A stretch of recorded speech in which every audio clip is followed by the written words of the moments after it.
Hello, friends, and welcome to another episode of Page Tune with PL Stuart. And we are here today with two awesome authors. Well, three awesome authors, counting PL. But we're here with Christopher Russell and Jeff Speight. So, Jeff and Christopher, thanks for joining us today. My pleasure to be here, Steve.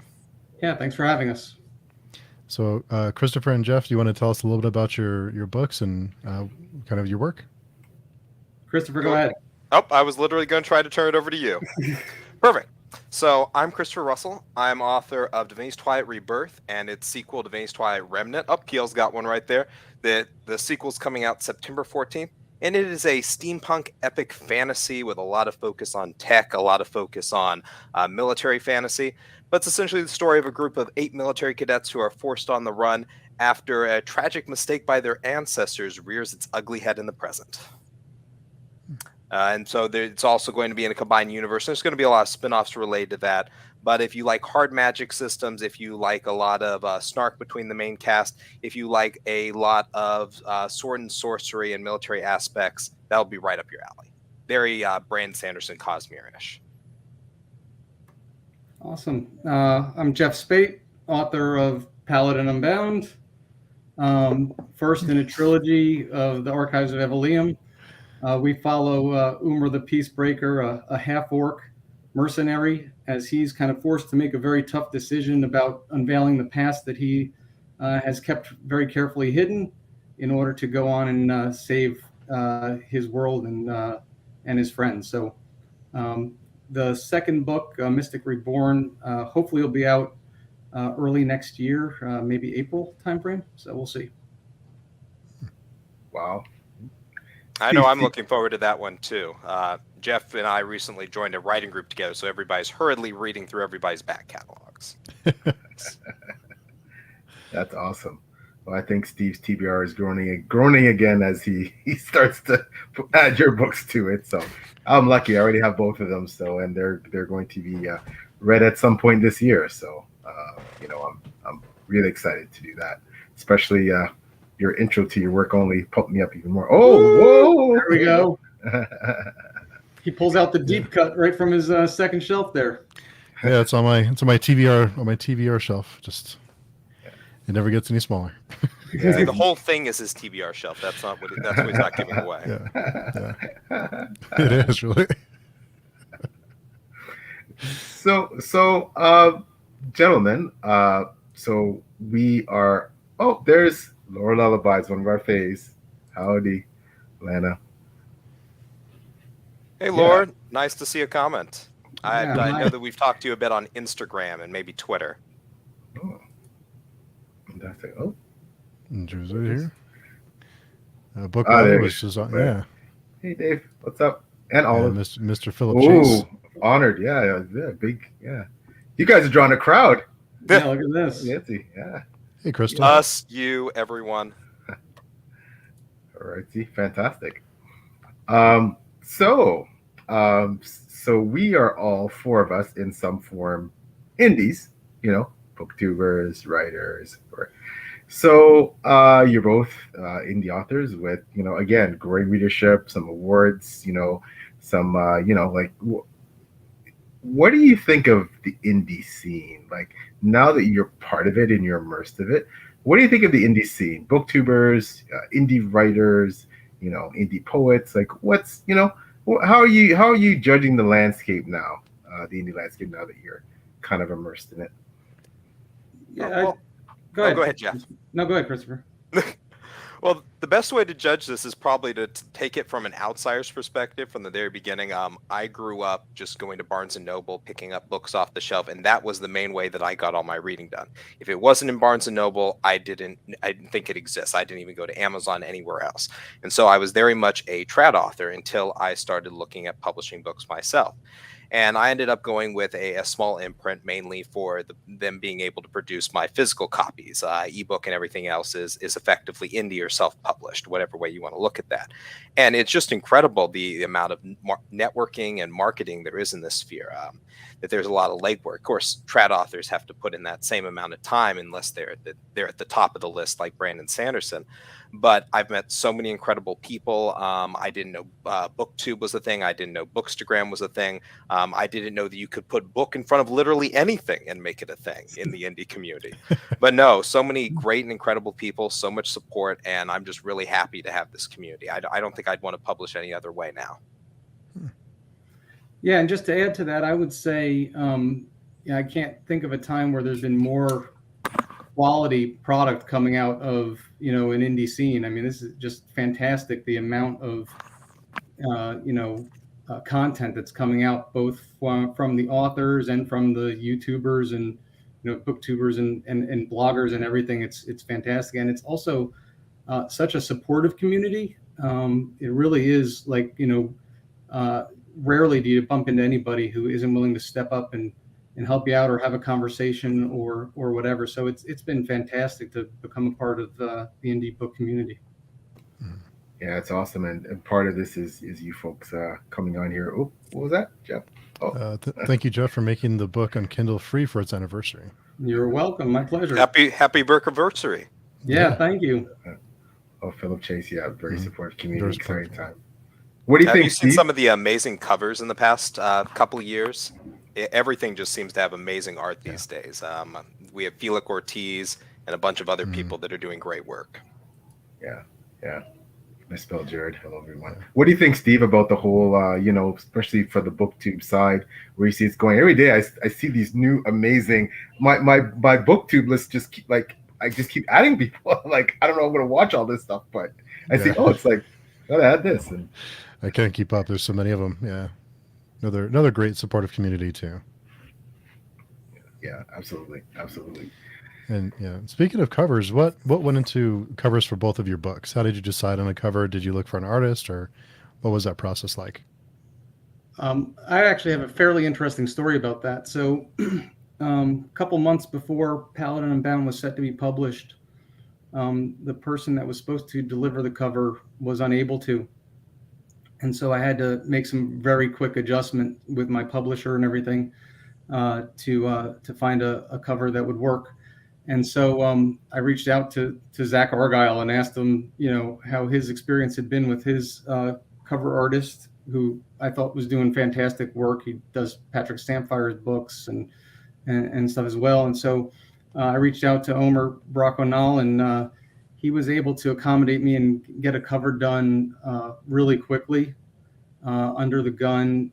He had COVID in the middle of it as well. I mean, it was a total mess, but it came together great. I probably ended up with a better cover than I would have ever had otherwise, and couldn't have it any other way. So.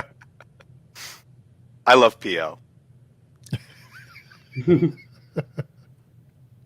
Agree with you there, Christopher. Mm-hmm. So on my side, again, interesting story. I've always loved. You're probably gonna hear me mention his name another 6 to 12 times, which is Brandon Sanderson, because I'm very heavily influenced by the Cosmere, Hard Magic Systems, etc. Even though I didn't start reading him till 2019, which is after I had already written book 1. So weird confluence of the minds and everything. But his Mistborn series, and I love the positioning of the characters on. I thought, well, this is sort of an 80s, 90s style fantasy style. You have the characters on the front, you have a backdrop that hints at what the story is going to be, the setting of the book. And that's what I ended up with Divinity's Twilight Rebirth. I said, well, who did that for Brandon Sanderson? And I went through and looked up and found out it was Chris McGrath. And I thought, surely he's too invested in doing trad art. Surely that he's too busy to take on indie work. And I just thought, well, I'm just going to shoot an email to him, get shot down, and then move on with my life and find somebody else. Well, no, he actually was interested in doing it, and that he has indie pricing. So I was really surprised by that. And so this is actually a Chris McGrath cover, same guy that did Brandon Sanderson's Mistborn covers up through the Wax and Wayne ones, the new ones that's coming out. And then it's done all the work for Jim Butcher and a bunch of other people. And he actually emailed me probably 3 months after this came out and said, wow, the art that I did for this isn't the most popular art on my website. And so I don't know if I don't think I have book 2 cover art around here. Otherwise, I'd show it to you, not within easy reach. But another person I wanted to plug really quickly is Raphael Lucchini, who is doing interior work for book 2. And so he's actually really affordable for indies. So another great guy to look up. You feel free to send me a message and I can put you in touch with him. But his work is fantastic. Yeah, that's a great piece. Oh, it's amazing. All right, well, we'll get one just for we'll get one more close up of that cover because it is beautiful.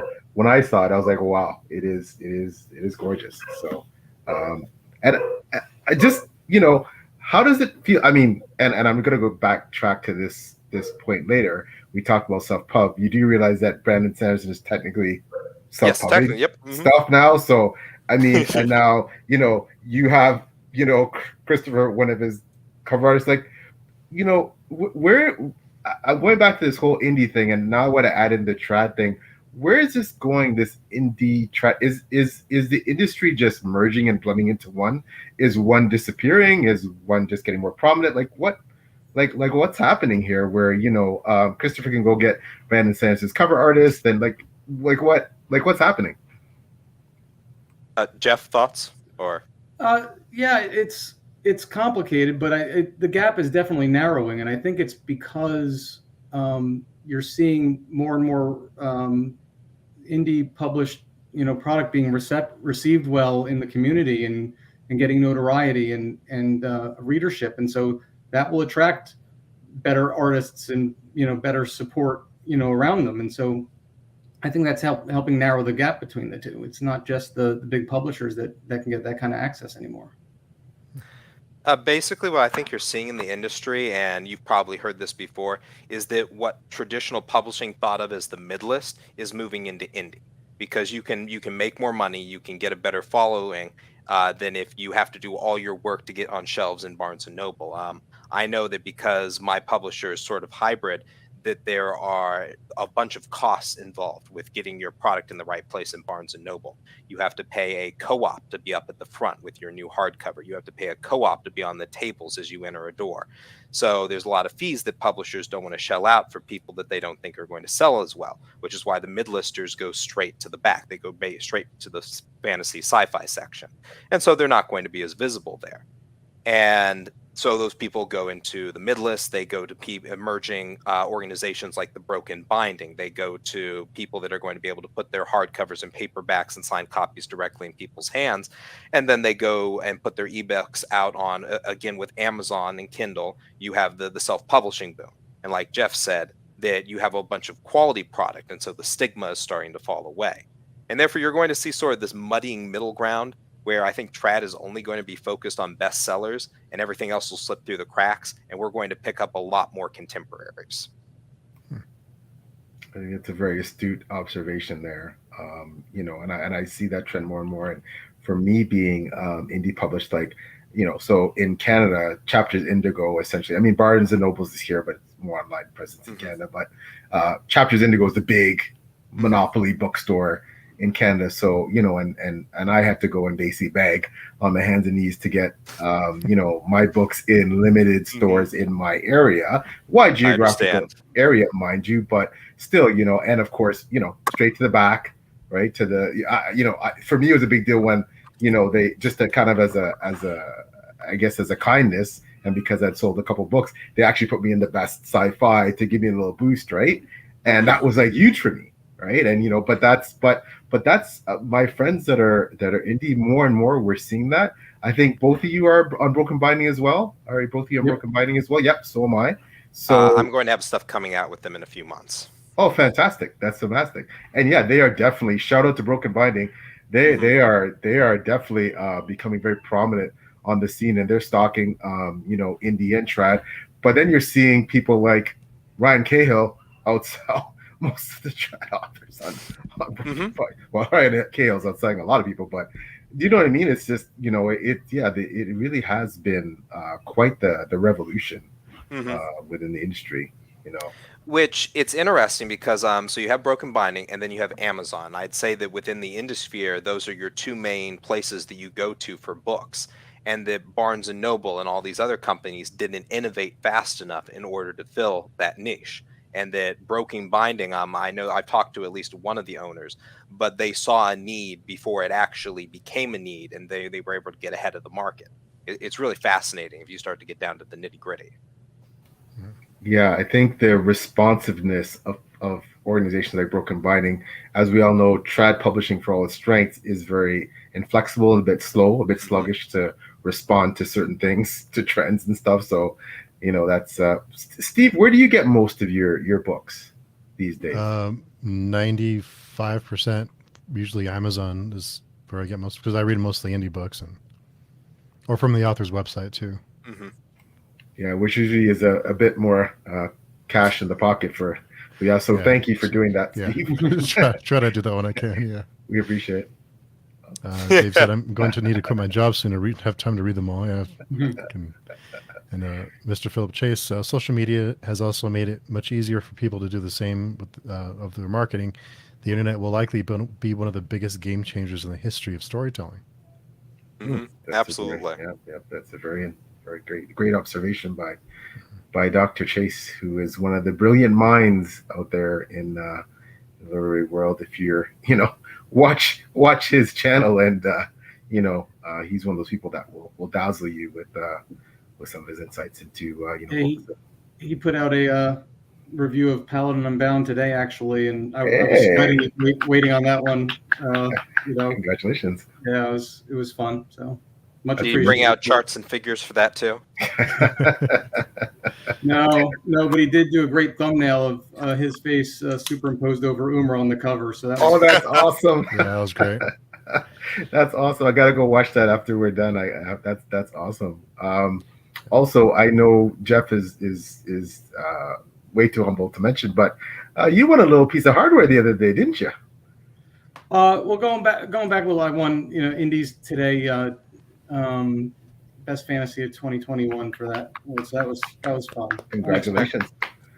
Yeah. Congratulations. Thank you. Yeah. What was that experience like?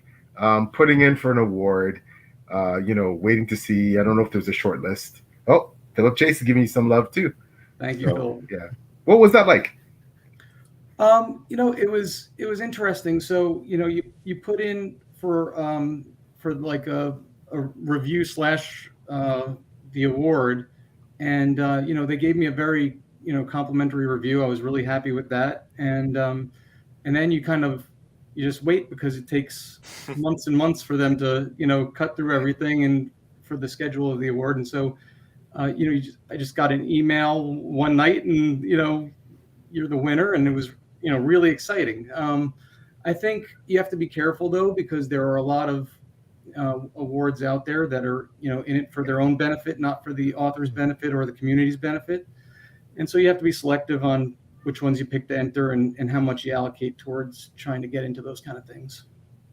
Yeah, no, I agree, definitely. For some authors, they typically allocate a budget, obviously a certain budget, especially indies, to marketing. And for some authors, predominantly most of that budget goes towards awards. They're seeing the bang for the buck. But Jeff raised an excellent point that some awards are more credible than others. And, I think if you stick to the more reputable ones, the ones that come with that certain reputation for excellence, there's quite a few out there, that your money will be certainly better served and better spread. And in terms of getting the real recognition, I mean, getting those awards can definitely impact sales and exposure in a positive way. And one of those, frankly, there's awards such as SPFPO that are free to enter, extremely prominent now in the indie community. And think about that, right? I mean, yeah, it's for highly competitive, and but you're definitely getting the notoriety from putting your book in there. And that's an amazing award setup that they have there. I mean, it's phenomenal. I mean, it runs all year long. How many is it? What does it start at? 300 books or something like that, and cuts it down. I mean, it's fantastic, and it's the fact that everybody's putting in the time and effort to do that, to come up for self-published authors is amazing. Oh, the blog's put in a ton of work. I know that you guys, PL, with Before We Go blog, that you have 30 books this year. So you're one of the big blogs. Bookborn's doing it. I'm trying to think of who else in our direct circle. There's Fantasy Faction. There is Book Nest. Whole bunch of great people. I don't know if any of the booktubers here are involved in it. I mean, they're watching the podcast. Yeah. Now, Steve, though, and I'll let him talk about it more. He's doing some amazing stuff with indies right now. If he wants to mention, I'm sure you two are aware Yes. about the indie course. Steve? Yes, we are doing the Indie Accords this month, and I am a co-captain with Lana from Lauren Lullabies. So we are having it's a readathon for this month of July, and it's just a fun way to find new books that you haven't read before, and lots of trash talk, and and some cool prizes at the end for the winning team. There's 3 different teams. It's not too late to join, so if you're interested, check out that site. But yeah, it's gonna be a fun month. Do you mind if I do a quick plug for another readathon? Of course. So Lore Lullabies is actually part of this. I'm one of the admins over at Indie Fantasy Addicts, a group on Facebook. And for the whole month, so for the whole summer, starting June 21st going through September 21st, we have our summer reading challenge. And so every indie book that you read, so one that is not published by the Big Five or one of their imprints, and that's primarily self-published or the small imprints, that if you read those, you can get points for submitting a short review onto the Indie Fantasy Addicts Facebook page. And you go through, there's a very easy to follow Google form. There's steps that are pinned up at the top. You'll be able to follow everything. We've made it easy. And at the end, you get tons of free ebooks, tons of free signed books, a bunch of stuff that all the authors have contributed. And there are a bunch of different teams. So the teams compete against each other for glory and an eternal recognition. And then the individual people that participate get all those wonderful goodies that I mentioned. So you can walk away with a back catalog for next year just for coming and posting all summer. So come check us out at Indie Fantasy Addicts.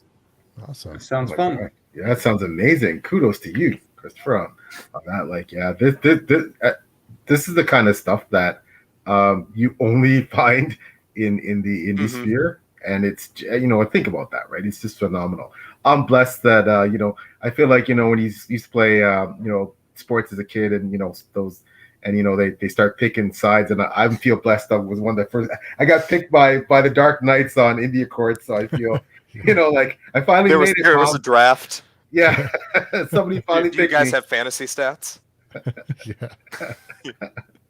Sounds like there's a lot of trash talking over on the captains with the India Court. So there's a lot of good fun.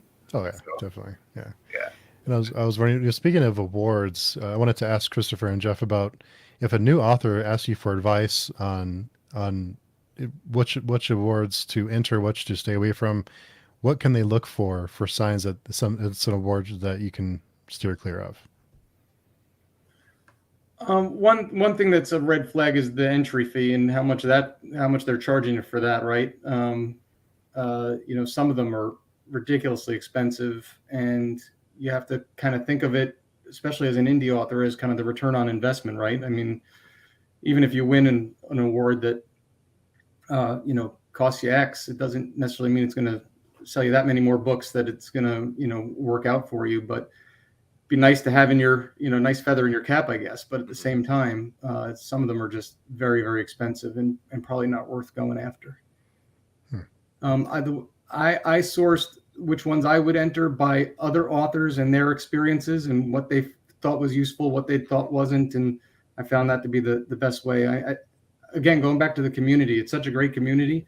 There's no one that's like, this is mine, stay away kind of stuff. So, reach out to other authors that have have some experience with the award stuff and see what they say and which ones they recommend and don't.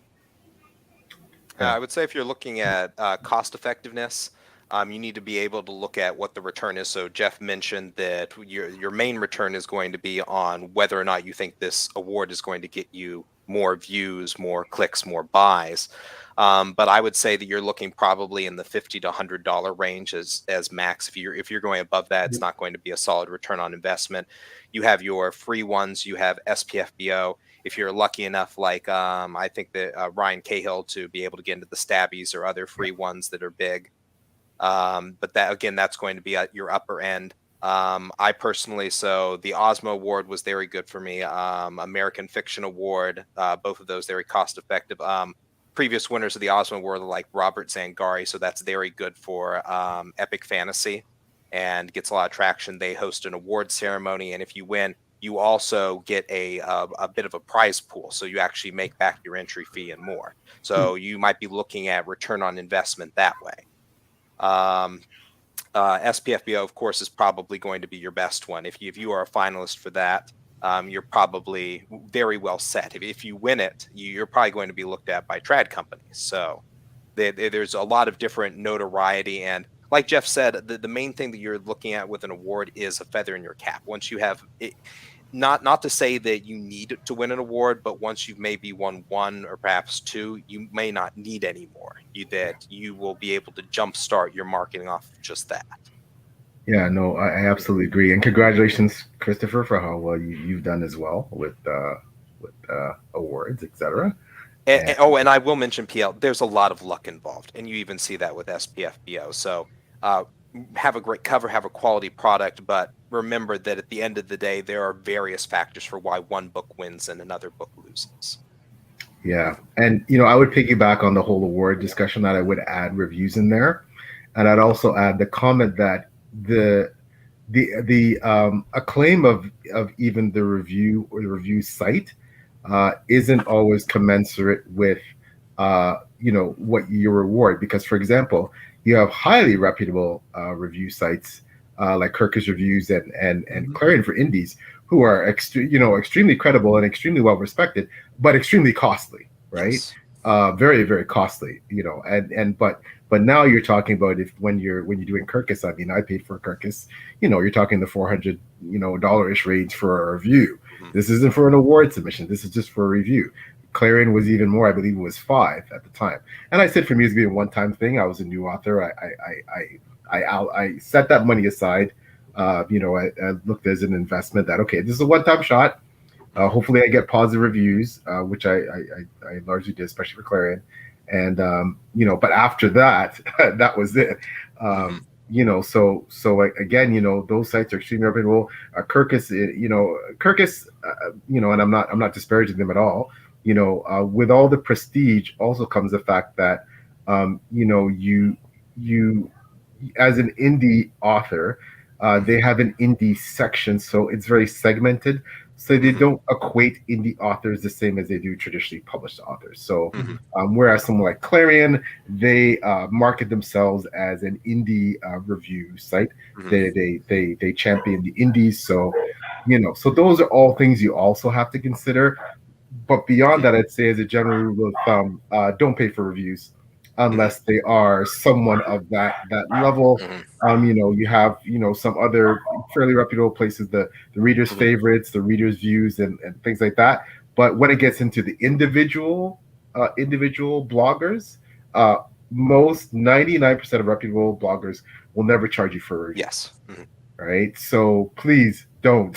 If you're an indie and you're new to the game, don't pay for reviews. Unless you're getting them from a Kirkus or I will stick a caveat in there that one way that you can do that will be reputable is that you find a service that a lot of authors have used and a lot of them trust. One that's up and coming is Escapist Book Tours. That they have done a lot of good work for a lot of authors, and all of that the funding that you pay goes towards organizing it. I don't believe the individual tour stops get any of the money, but they get whatever book you send them.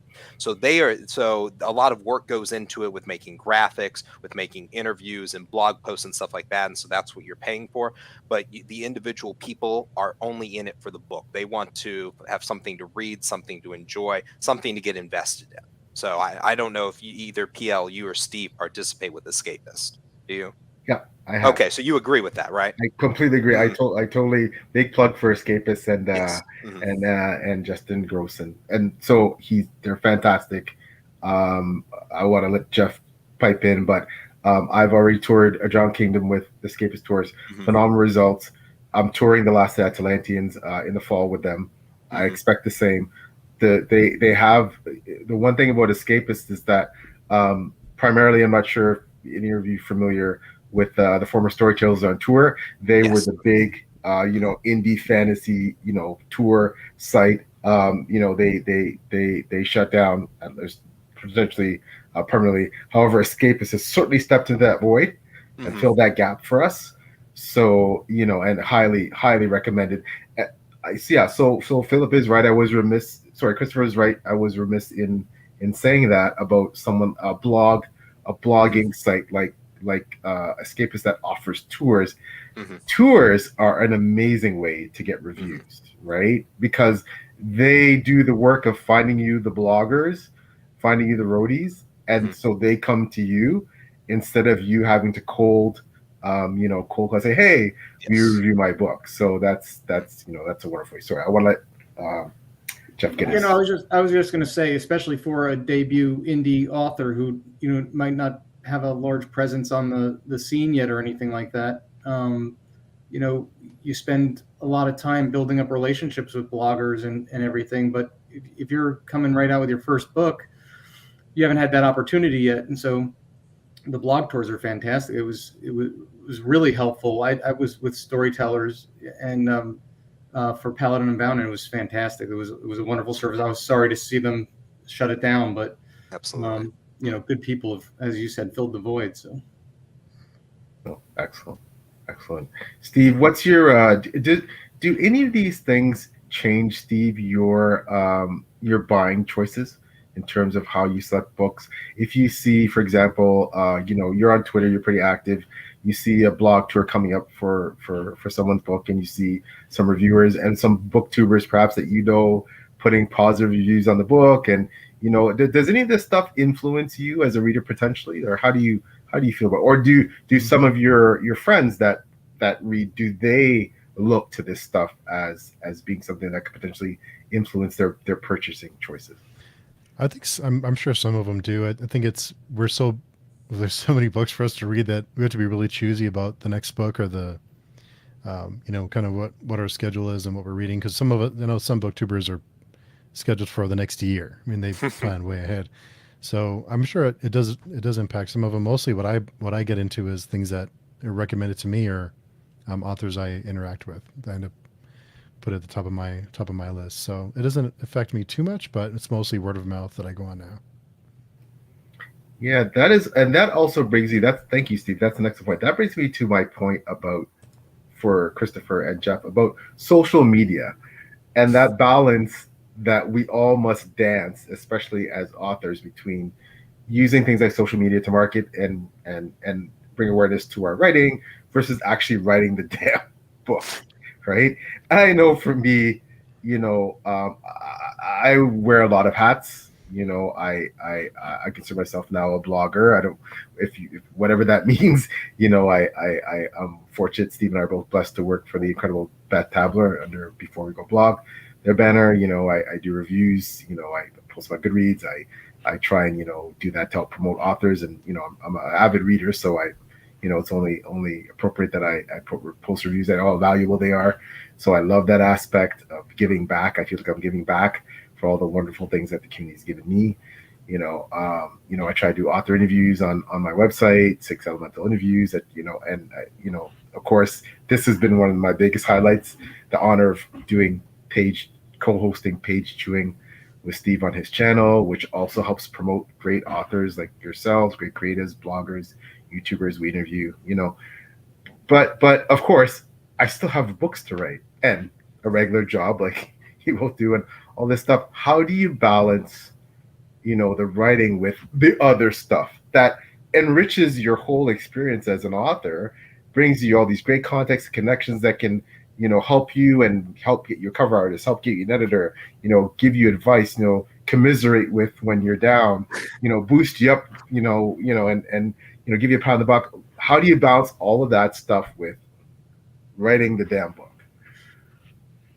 Well, for me, they sort of occupy the same headspace. So writing something on social media, planning something on social media will tire me out just as much as writing 3,000 or 4,000 words in a day. So I typically either just write or I just do social media. And so like you said, you have to pick one or the other. And so I will often do periods where I just focus on writing, and then I will stop writing and focus on social media, and I'll bounce back and forth. Social media, sometimes it does feel like you're shouting into the void, but you definitely do enjoy all that networking, the ability to talk to people like you guys, the ability to come on interviews and do things like this. I would say that a lot of the focus is making it more organic. PL, you've struck a great balance where you are taking what you love about reading and blogging and making that part of your marketing, because people that you review books for are then going to go and say, well, this guy's had such great things to say about my work. He must have done something really good as well. I'm going to check out what he does. And so there is that balance that as indie authors, you want to support other indie people, that there's give and take, there's push and pull. And so, like on my Instagram, I try to go out of my way to highlight people's book anniversaries or their book birthdays, their sales, things like that, trying to get people that follow me as much content for other authors as I possibly can, in addition to what I do myself. Because no matter how well, if I was Brandon Sanderson, I could write enough to satisfy everyone. But I don't write as quickly as Brandon Sanderson does. So my job is to uplift other people that write similar stuff that my followers are going to enjoy. So spread the love around. I think that's the biggest part of social media for indies.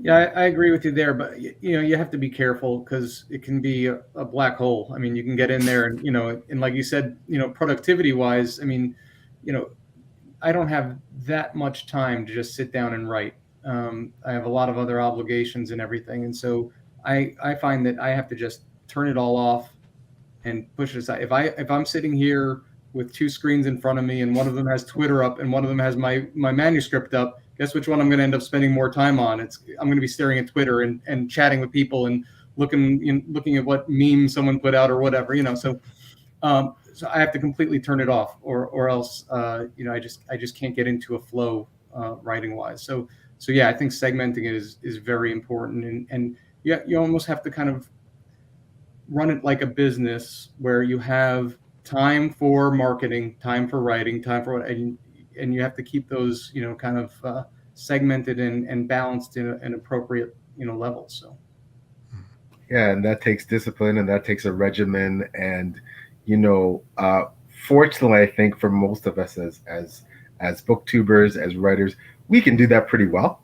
You know what I mean? We do it, I believe, fairly well, considering the things that we have to deal with, especially as indies, because we don't have the power of a big traditional house behind us to take care of a lot of things. Although I would argue that increasingly, traditionally published authors are having more and more downloaded on them in terms of the marketing and the promotion. Like it just seems that that is changing. Oh, Philip's saying bye.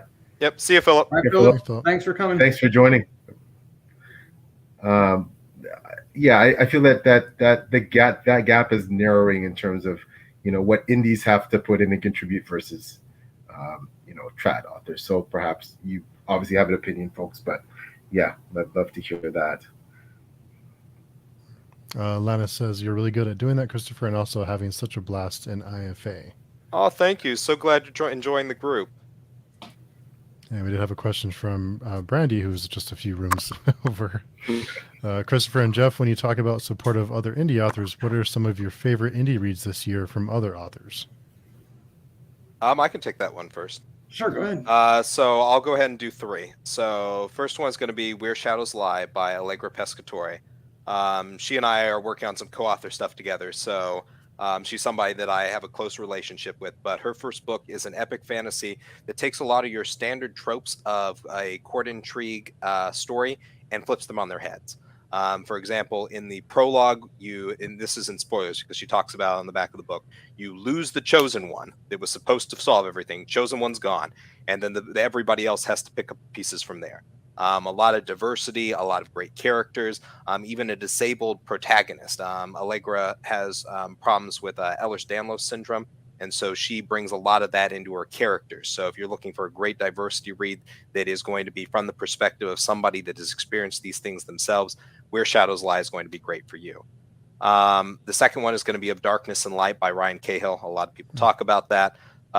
Ended with an incredible battle sequence that I thought was as powerful as many of Brandon Sanderson's battle moments. So he's definitely striking a chord with the right audiences. That's going to be great. His series is The Bound and the Broken. And so book one is Of Blood and Fire. And I'm talking about book two, which I just finished on audiobook. And then another one that I just started is Gunmetal Gods by Zamil Akhtar. And then he's also in the writing group that Jeff and I have recently formed. And it's essentially a Middle Eastern fantasy. It is a fictional version of the Crusades. and I am only a couple chapters in, but what I love about his work is that he does not waste a single sentence, that there is world building, there is character growth, there is some sort of development in every single word that he puts to page. I have not been bored for a second. So that's another great one. Even Daniel Green, so big in the booktuber universe, picked up Gunmetal Gods and loved it. So any of those three, you're not going to go wrong with. Yeah, and I'd just add to that, Zach Argyle, his Threadlight series, I'm really enjoying that. He has book 3 coming out soon. So I'm wrapping up Stones of Light right now, getting ready for that. And Jonathan Navarre writes science fiction stuff. He's a fantastic guy and an amazing author, really good indie author. So really enjoyed both of their work recently. Yeah, but all on what I haven't read on the TBR. I'm not sure if Christopher, you and Jeff have watched any of on Steve's channel. Steve, myself, Lana from Lower Lullabies, who's popped in, Taylor from Made Between the Pages, another amazing blogger, and Zamil himself. We've had some wonderful sessions together, deep diving into Zamil's books to date, and so I recommend you watch that. Fascinating stuff. Looks like Brandy's loving Gunmetal Gods. Yeah, he is a phenomenal author. Ryan Cahill, again, and I think with Ryan, what he's doing in the marketing side and in the promotion side is something that, I mean, other than your Will Whites, I haven't seen that yet of indies in my limited experience. So he's really taking the indie world by storm in terms of the sales and the marketing and the promotion and compelling writing. Obviously, I have his novella.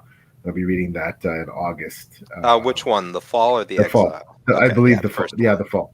The fall. So, but yeah, like just outstanding. Jonathan Navarre, I have his book. It's sci-fi, I believe. I have that. I already have it queued up for some point this year as well. Zach Argyle, I mean, I've said that Zach Argyle has Brandon Sanderson ceiling. If he I know that's a huge, but I'm serious. The guy he's talented, man. He's talented. He's really talented. So, but yeah, so many great, indie authors out there that are just, they're blowing it up, man. They're blowing it up. And that includes you two. And, no, don't sleep on Christopher Russell or Jeff Speight. That's, they're two definitely the writers to watch. And, I'd like to pride myself now. And, my readings become a lot more selective, and I'm starting to buy those authors that you just know they're going to be 5 stars. So that's why I picked up both your books, because you just know, right? You hear enough, you know what I mean? You just know. So I appreciate that, PL. Yeah, and same goes for you. I mean, you're taking the world by storm right now, also. Thank you. I wouldn't. Thank you. I wouldn't say that, but thank you for the kind words. I appreciate. I appreciate that. And you were both mentioning part of a lot. To be honest with you, a lot of what's been happening now, exposure wise, I owe to Steve from doing page chewing. So as he's shaking his head. As Christopher and Jeff had both implied, it's a very symbiotic thing when it comes to you're giving back, but then you're also getting out of it so much, right? And again, I try to say as much as possible. Kudos to Steve for inviting me to be his co-host. I'm extremely honored. And it's not every day you get to do something like that. It's his channel. Like I said, I just show up and have fun, and he does all the hard work, the editing and all this stuff, and so it's pretty cool. So it's worked out really well. I think we've had a lot of fun. We've a round of applause for Steve and all the hard work he puts in. Yes. Steve, Big round of applause for Steve. He is way too Steve, are you modest. taking a royalty? The check is in the mail. He takes his payment in exposure, just like everybody in Hollywood. Yeah, Mhm. exactly. Yeah. And Jeff and Christopher, I was curious, what's your approaches to world building? How do you build a world from the ground up? What are some of the strategies you use when you're starting a world? Down the rabbit hole we go. Yeah, this could take a while. For me, Paladin Unbound, I mean, this probably won't surprise a lot of people, but, Evelium started off as a setting for a D&D campaign that I created to teach my kids actually how to play D&D, which is a game that I loved for pretty much my whole life. And, I way overbuilt for what they needed at their age for sure. And the campaign lasted like, 3 or 4 sessions, and then they wanted to go on and build new characters and do a new place and all that kind of stuff. And I was like, wait a second, I spent all this time, building this world for you guys, and and they were ready to move on, and so I wasn't. And so I took some of the characters that I had developed, the NPCs for that, and I kind of dove into it, and started writing Paladin Unbound, which I never thought I was going to publish when I started writing. I was just writing it for fun. I did not have, the aspirations of becoming a published author or whatever. It was not my initial intent. But as far as the world building goes, I think it just starts off with, for me, the very physical aspects of the world that you're putting in place, how that would affect life there, how magic would work in a world if there is magic, how a pantheon would impact the world. And, are you talking about polytheistic, society, or monotheistic, or something else? And all those things start kind of, forming what the world is going to be like for the characters to, experience, and how that's going to shape them as individuals, and how it's going to shape society and everything. Are there kingdoms or democracies or whatever, all the politics and everything? You have to take it all into account as you're building a world, even though 90% of that stuff is never going to be read by the author, by the reader, or anything. I mean, it's, I've got stuff like, how do the phases of the moon work, around my planet and stuff like that. And, and what number planet am I in the solar system that I'm working on right now? All that stuff that you as the reader are probably never going to see, but it all goes into, kind of the backdrop of building a real world for the characters to live in. So that's kind of how I start off. Thank you. So I have a similarly fun story. And so I'll start with the end product. And I just happen to have this laying around, of course, because I go to a lot of book conventions and stuff. So this is the current world map for Lazaria, which is the world of Divinity's Twilight. And I see. Oh, that's gorgeous. Oh my gosh. Thank you. This was done by a guy called Care Scott Cartography. And he's on Instagram. He did Ryan Cahill's map for Etheria. So you've probably seen something similar for that. But so that is the end product. The original product was a doodle on the back of a second-year thermodynamics lecture handout at my engineering classes at the University of Virginia. So this was 13 years ago now. And I was bored, and I flipped it over, doodled this map, and all of my books, everything spawned off of that. So I started with the geography. And I took that and I went, well, if you have this geography, how would a bunch of different nations interact on it? The mountain ranges that are impassable to airships in this world, that force them to go through narrow different channels where people can place fortresses, where you can block armies, where you can stall trade. What would the rivers have been used for? The lakes. Why would a city have been able to survive in a desert? How did they pump water up from deep underground? All these different things. So I started very much with a focus on geography. And then, like Jeff said, it's a question with magic. Well, in my world, people are very reliant on crystals that they draw energy out of, essentially like nuclear decay, again, bringing in my engineering background. And because of this, technology has gone in very disparate ways, that you have these airships that are able to float because of the energies these crystals give off. But at the same time, you have people still walking around with chainmail and bolt action rifles and different things where the technology hasn't quite caught up to what magic is capable of doing. And you have all these interesting anachronistic questions that if you're able to fly well, now that you're able to fly, you can project power, that your horseback falls away, that maybe you still have Drake or Dragon cavalry or things like that. But a lot of things get left in the dust. You stop using wagons, you stop using carriages, you start looking for other means and modes of transportation. And I think that is the best approach to world building. That you go, I've made change A, what things are going to spiral off of it? How are the dominoes are going to fall? What Jeff mentioned was the iceberg theory of world building, essentially, that the reader is only ever going to see the tip of the iceberg that sticks above water. Everything else that you've done below the water, they don't need to know, or perhaps you don't even need to world build, which is where you start to get a hollow iceberg, where you've only done this outer portion, where you have to convince the reader that the entire iceberg is there. Because you can world build forever.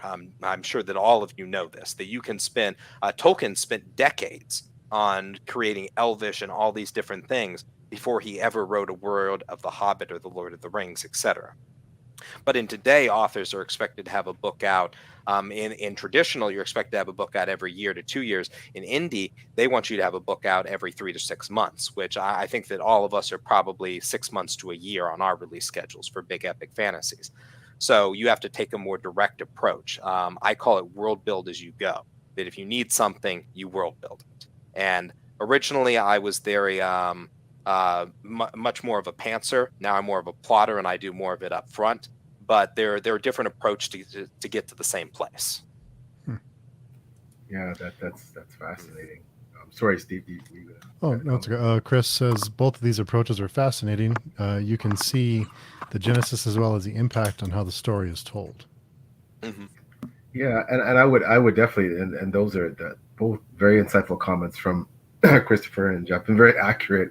I think as authors, I think we've all been there where, we would just, there's days where instead of writing, I would love to just world build all day long, right? You know what I mean, guys, right? Like you can sit there writing appendices and creating more maps and detailing the maps you already have, but to the point of distraction, utter distraction, right? Mm-hmm. And I think now, as Christopher said, I've become a lot more strategic in terms of how I do it. And because in my writing, I'm exposing the reader to the world incrementally every book at a time, growing out from the initial smaller world and expanding from there. I think that, left to our own devices, we would be writing 3,000 page novels full of descriptions and exposition about the most obscure place in our world that really might not matter the plot, but and we have to force ourselves oftentimes to call that time which out. is a skill you develop as an author. What is or isn't necessary. It's why I think that every author gets better after their debut book. I think that my sequel's better than my debut. I'm sure Jeff feels the same way. PL. Yes. Mm-hmm. Absolutely, without question, you hit the nail on the head. I think if we're not striving for continuous improvement as authors, then what are we doing here? Certainly, our readers are going to catch on if we're not, and our sales and reviews are going to reflect that. But I just, and I'm not here to get on a soapbox, sorry, but I want to give a note of encouragement to every author out there, especially the ones who haven't published a book yet, but they're going to. You do get better. And you do improve, and and beyond that every single author, better late than never. True. Better late than never, bro. Andrew's wizardly reads. A wizard is never. Never. Yes, he's always on time. He writes precisely when he intends to. You were being cuckoo with the kids, eh? Yeah, okay. That's a good excuse. Okay. Did you bring any for the class? Yeah. We'll let you slide this time. That every famous author, for the most part, got better with their next books. If you look back at the first books of many very well-known author, they would tell you that their first books were not very good, irrespective of whether they sold like hotcakes. So that's if take comfort in that. Authors who haven't published that, you learn your craft. To give you an extra injection of hope, the Elantris was book number 13 for Brandon Sanderson. Wow. And when you look at someone like Sanderson in particular, and I haven't read, to be honest with you, I've only read snippets of his work, and I'm planning to do a lot more Sanderson reading in the future. I have 6 or 7 of his books on my shelves that I haven't read, and it's time, for many reasons. But when you look at his evolution and how many books he's read and how many iterations you can say of Brandon Sanderson have gone since he first started writing, I think again we can all take comfort in that if we have a prolific career, we may feel like a completely different writer by the time we're finished, writing our books, and and that's not a bad thing, right? Evolution and growth and change is a good thing, and I think that I think the three of us that are writers especially would agree, and for Steve, who's a reader, who you've read, the first books of series and other writers, and what that improvement is also a process that comes with some pain sometimes, and you might have to sacrifice some of the things that you might think are really your strengths in terms of your work. Not always, and you might have to give up some subplots that you thought were really cool, and so I got to toss that out and get rid of some characters that are dear to you that doesn't work, and but at the end of the day, I think the product is going to benefit from that, and so will of course you and your reputation. Beta readers and editors are your friends. I was just going to say that, Christopher. I mean, it's. I'm sorry. I take it back. Especially for a new indie author. I mean, it's so easy to think that your book is ready to go and just throw it out there. But if you don't have objective third-party eyes on it beforehand, you can get yourself into some trouble. It's nice to share it with your friends and family and stuff like that. Odds are they're not going to give you the criticism you need to tighten up a book, to get it ready for the public. So getting it out there to objective third parties is really important. It's not easy when it's your first time particularly, but it's important. Yeah, and it is very hard to see your baby take those shots, right? And that's that dichotomy of being an author. You want people to read your book, as many people as possible, but you also don't want them to say bad things about it. But that's necessary to help you improve. But at the same time, it's so, just like you send your kid to school, you want it to be the most popular kid, you want it to be liked, you want it to be, in the eyes of others, perfect. And, obviously that's not going to happen, but that is part of the maturation process for yourself and your child. And it's the same with writing. So, and that's a hard thing to accept at first. That first negative review is going to drive a stake right down the middle of your heart. You're going to get 1 and 2 stars reviews. The only thing you can hope for is that they're entertaining enough to be turned into Amazon ad copy. Yeah, I mentioned it before, and obviously, and we've talked about this, Steve and I and some others on various podcasts, that, and of course, he has the latitude to do this because of who he is. I love what Joe Abercrombie does with his negative reviews. Mm-hmm. He posts 1 star, and he just it's hilarious. And of course, because he's Joe Abercrombie, a 1-star review is not going to hurt him, right? Yeah. 1,000 1-star reviews is not going to hurt him. So, I love the fact that he can, he's in a position where I love seeing someone who's in a position they can make fun of it to the degree where, for example, us as indie authors at first, that's not how you're feeling, right? But you know that there's a light at the end of the tunnel. Every one of those is a deep wound. Yes. Well, and when you only have 20 or 30 reviews out there or something, it doesn't take much to ruin your score. And it could be, the reasons you can get a 1 or 2 star review, you don't always feel like, it's necessarily deserving of that. I don't begrudge anyone for not liking my book or for having different tastes or whatever the case may be. But some of them you're just like, really, you had to go 1 star, and and it can really hurt a debut novel if that happens too early. Mm-hmm. Yeah. And Brandy does have a question: is your writing your day job, or do you both have other careers alongside writing? So I'm in the fortunate position where I can devote probably about half of my day to each. I teach virtually for the university that I went to, University of Virginia. I teach engineering courses. And so I'm right now I'm teaching summer classes. I have 15 students, and I meet with them an hour and a half each day. And then after that, I answer their emails. I prep for different things. And I also tutor students in various math courses in the afternoon if I have them. But because of that, I'm able to dedicate a lot more time to writing than if I was in an office. So as you can see around me, this is my office. It's a little bit messier than it really should be. But the bookshelf's in the right place. The dragon's in the right place over here. Yes. So that's all that really matters. But yes, fortunate position to be able to dedicate probably a little bit more to the day job than to writing, but still a lot of writing time. Yeah, and I'm a professional investor. I'm a portfolio manager for an investment firm, and that takes up an inordinate amount of time. And so basically, I get to write late at night after my kids are in bed if I'm not too tired, or on the weekends when I say, "Hey, other dads are golfing. I'm going to lock myself in my office." Those are my opportunities. So fairly limited amount of time writing wise. I have furry children. I have 6 crazy Shelties. I don't have actual children, but once you get to 6 crazy Those are Shelties, kids. they They're take up kids. almost as much time as living, breathing flesh children. They're No kids. doubt. Fur babies are kids. Not human children. They are flesh children. And for both of you, who have been your biggest supporters through your writing journey?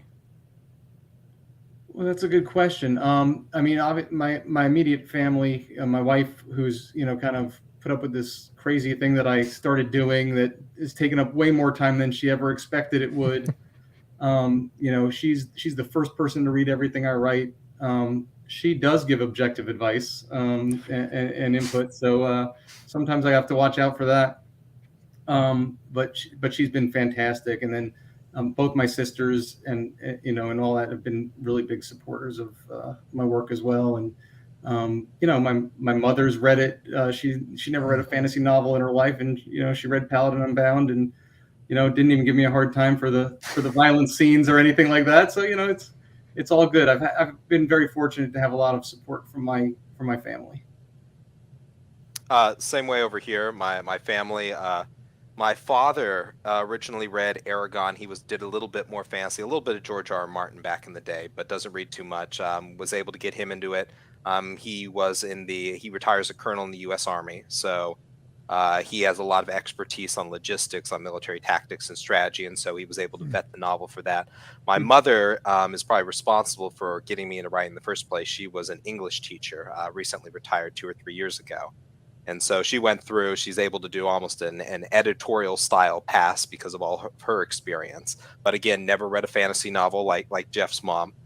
Still went through, read all the violence scenes. Got a little on my case for a fade to black sex scene in book 2, but we won't get into that. No, not really showing anything, and she's just giving me a hard time. But after that, Allegra Pescatori, who I'm working on co-authoring stuff, another great person, did a lot of beta reading for me. Her group, which is the Plot Mom Discord that you can go and join if you're into Discord. Indie Fantasy Addicts, and then just spreading out from there, all the different people in that group. All the great admins, Rachel Kuhlman, Andy Peliquin, which is Darkblade Assassin, then Rachel Kuhlman is Inked, and then The Lightning Conjurer, if you read any of those. Angel Hayes, and a bunch of other great people. So have a great community over there. And are there any methods that both of you use to select beta readers?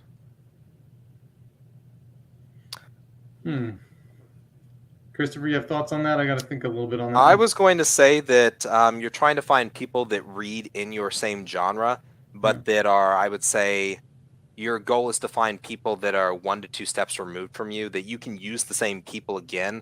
But you typically want those to be authors, because authors understand what they're doing, as opposed to a reader. A reader, after 1 or 2 books that they really enjoy, is going to start giving you passes for things. That they are going to think that you must have a reason for making this mistake, or that it's going to be answered later, or perhaps you were lampshading this detail, and they'll keep going through the book and love it anyway. And so this isn't exactly what Steve asked, but I will say that you want some turnover in your beta core outside of what we would call like alpha readers. I would refer to alpha readers as more professionals. Like if I was to ask PL or Jeff to read my book, or even Steve, because Steve has had a lot of experience. Oh, he's shaking his head. No. Oh, See, no. Steve, you're a booktuber. You've had a lot of experience. You know what you like. You know why you like it. And that is an extremely valuable skill. And a lot of our listeners are also going to have that same skill. That skill is what allows you to eventually be an editor if you want to be an editor, or to be somebody that's a critic for big book awards or something like that. Like I said, people that are maybe 1 to 2 degrees removed from you, they can be friends, but maybe haven't read it before, or don't necessarily read that kind of work. People that do read your genre. So if you're an epic fantasy writer, epic fantasy. If you're romantic fantasy readers, because they know what works in the tropes. And then you want people that are, I'd say, semi-professionals or professionals that know exactly the nitty-gritty and can start to pick apart your plot map and the skeleton of it, rather than just the surface level, what we'd call the muscle or skin, which is like how you write the chapters and your grammar and syntax. We want them to be the alpha readers to be looking at plot details and the actual development of the book. Yeah, and I'd say diversity is also very important. You don't want to have too many people with the same backgrounds, because they'll give you the same replies to everything. Similar things will work for them, similar things won't work for them. You want to mix it up so you get a variety of feedback from people with different backgrounds. I think that's really important as well. Mm-hmm. Yeah, I definitely subscribe to that. Sorry, go ahead, Christopher. Oh, I was just going to say that brings up another interesting point: sensitivity readers, because their content warnings are becoming a big thing, and you can put a lot of different stuff into your content warning to try to avoid those bad reviews from people that may not gel with. If you have gore, if you have torture, if you have steam, various other. By steam, I don't mean steampunk. I mean like sex scenes or things like that. But the general term for that is steam.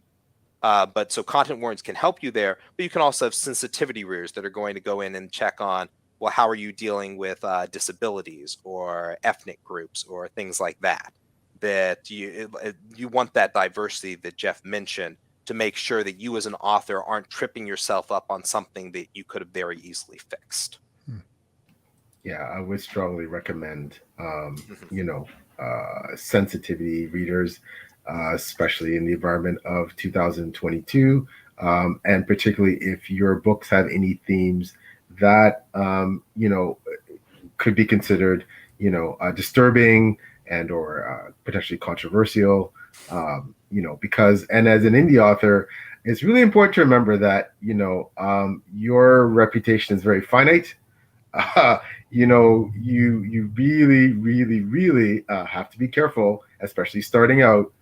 But I'm not just saying starting, but at any point in your career, about how you're perceived in terms of your image and how you're presenting things. It doesn't mean you can't write about difficult topics. It doesn't mean you should avoid them. It just means that as Christopher has mentioned, especially with sensitivity readers, that they can definitely be an asset in terms of making sure that readers will say, well, you know what, Christopher, Jeff, Paul, you approach that with aplomb, and you handle that sensitively.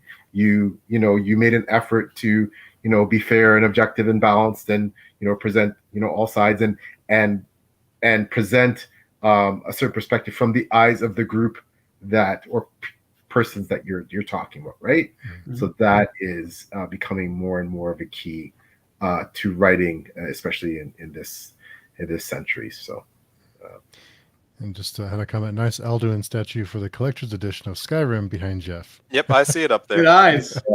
Yeah, that's my that's on top of my D&D mini cabinet over there. So it's next time we're on, we'll have to do the tour of the cabinet. I want to see. All right, yeah, so we'll do that next time. Yeah, we got to see the tour. Steam or spice level. Yeah, spice is another one. Yeah, a great alternative. So what goes through your minds when you're writing spicy scenes? What do you try to take into consideration when you're writing those types of scenes? Well, I can honestly tell you, Paladin Unbound doesn't have any spicy scenes in it. And not because I was scared to write them. It's because, to be honest, it didn't really fit with Umra, the main character. It's just not on his radar at all. So it's not. it didn't feel appropriate to just jam in some random, scene like that for the sake of doing it. So I really do not have that much experience in writing those kind of scenes. So I'm going to pass it to Christopher, who apparently, offended his mom. Oh, no. I'm not some expert at it. No. Divinity Twilight Rebirth, so the first book in the Divinity Twilight series, doesn't have any of that. There is light romance. There are characters drifting closer to each other, but there is nothing that actually, there's no payoff. So book 2, there's a little bit of payoff, mainly fade to black, or what I've come to call fade from black, like people waking up in the morning. And so with those, I'd say that it's the focus should always be character development, because you can write erotica, you can write steam, but especially in epic fantasy, it needs to be doing something for the characters. Is this improving their relationship? Is this helping a character overcome their depression? Are they breaking out of their shell? Is this cementing an alliance between two people? Is there some sort of reason for this? And that a lot of readers, that you're going to end up with a disconnect. Some people don't want any of that. Some people want more of that. And so you can find a middle ground where, especially for me, where I'm not really showing much, but that I'm focusing more on those details that are going to appeal to all readers, that they want to know about these characters and how they feel, their emotions, and who they are as human beings. Or in my case, there's 7 different races. So who they are as mortals, as people that exist on a plane. I don't, something along those lines. We all use human beings, though, in our world. And I would add that, there exists so many subgenres now within every, like, you can have fantasy romance. I'm about to read, after my current read, I'm going to read Reign and Ruin, which was the reigning SBFBO. Congratulations to her, yeah. Yeah, fantastic. Give it up for JD Evans, who we're going to have on the show at some point. That if you want to read more romance, you can actually read fantasy romance or mystery romance, or, pick your genre. That there's and I do write some some esteem or heat in my books, not a lot, especially not Drowned Kingdom, like basically, one scene. But again, I feel germane to the plot, and as Christopher alluded, the evolution of the characters and development, things like that. And there is more kind of semi-progressively and to a certain degree in as the series continues. But then there's some books that really don't have a lot, because again, it doesn't figure into moving things forward. So, however, I will say, and I've said this before, that I am a romance fan, and I do love it as a genre on its own. And I feel that romance and sex is definitely part of life. It's part of realism. And if you're writing, fantasy, you don't have to be graphic. You don't have to include it all. However, it is part of life. So, if you depict it, if you depict it, a bit more explicitly, there's nothing wrong, as long as your audience, as Christopher said, understands why it's there, what the purpose is, and what you're trying to do with that. But I will say, definitely in fantasy, I mean, as evidenced by especially last SBFBO, you had Christopher Charlie's The Bright Wash, amazing book, wow, incredible book that finished second as well, behind J.D. Evans. As much as I think the perception was that perhaps fantasy readers, typically epic fantasies, didn't want a lot of romance in their books. Well, I think there's some books recently that are doing well that are kind of, both of those are on my TBR. I'm excited to get to them.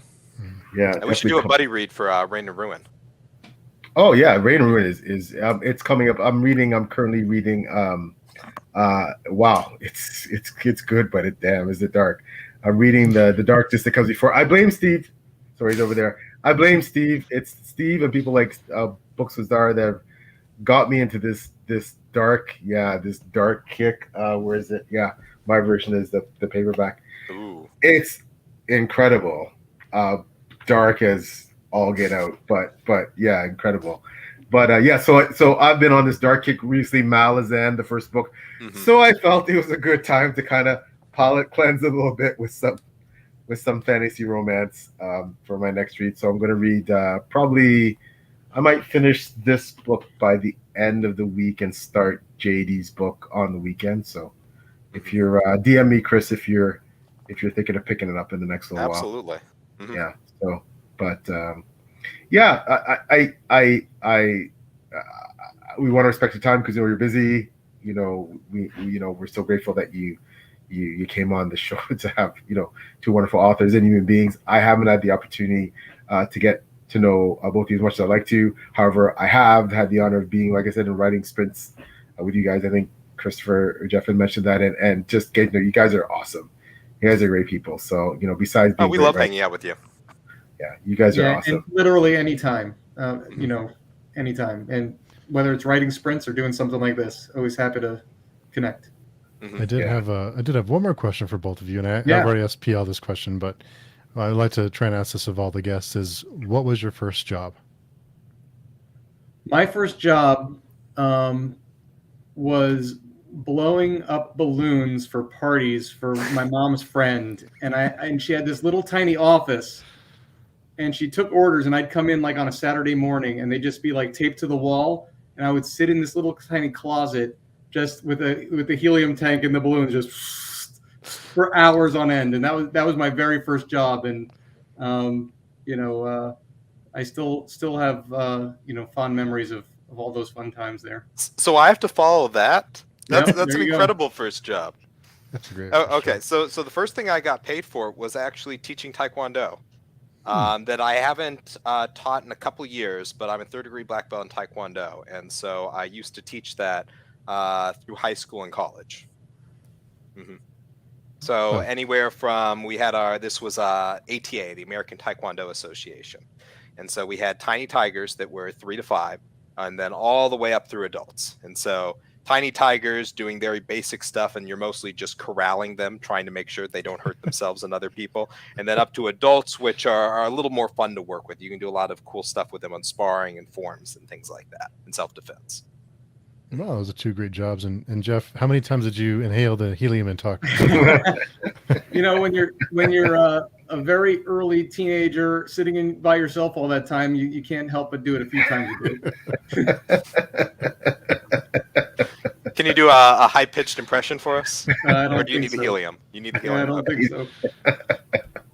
Oh, that's awesome. Well, as we're wrapping up, can you both please tell us, where to get a hold of you, what your preferred social media platforms are, about websites where we can buy your books? Yes, Laura. Yes, Lana, I want to read Rain and Ruin. That's next. So maybe it can be 3-way, buddy read. Thank you, Brandy. Yeah, thank you. That's awesome. But so tell us more about where to get a hold of you, so preferred social media platforms, where to buy your books, etc.